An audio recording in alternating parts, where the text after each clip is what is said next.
Welcome to this Holyport College numeracy video. Drawing a pie chart.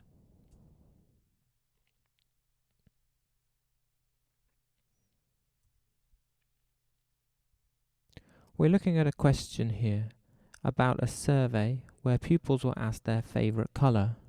The results are given in the table. We want to draw a pie chart to illustrate this information. The first piece of information that we're going to need is how many pupils were surveyed altogether.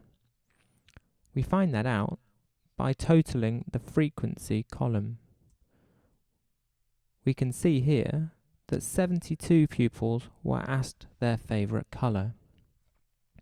We also need to realise that in our pie chart and in any circle there are 360 degrees.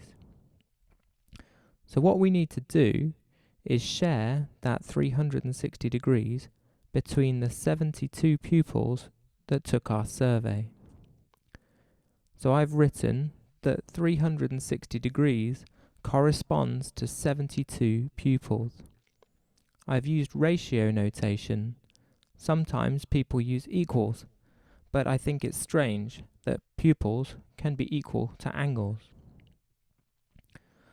Once we've realised that 360 degrees corresponds to 72 pupils, we need to know how many degrees correspond to one pupil.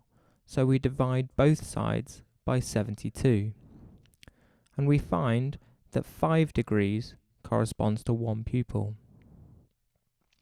Now we need to find out how big the sections will be in our pie chart.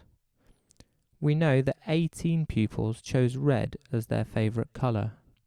So how many degrees will that be? Well, if one pupil is 5 degrees, I multiply by 18, and I find that 18 pupils corresponds to 90 degrees. I can draw a 90-degree section on my pie chart. What about the pupils that chose blue? There are 9 pupils that chose blue, so I need to multiply the 5 degrees by 9 to find out how many degrees correspond to 9 pupils. We find that it is 45 degrees. So using my protractor, I draw a blue sector that is 45 degrees. From our table, we can see that those who chose orange were also 9. This gives us the same angle of 45 degrees. Finally, we need to know how many degrees are required for the 36 pupils that chose purple. I go back to my original ratio and multiply both sides by 36. I find that the 36 pupils corresponds to 180 degrees. So finally, I add a 180 degree section for the people that chose purple. Normally, it would be essential to label our pie chart so that it's clear which section corresponds to which set of people.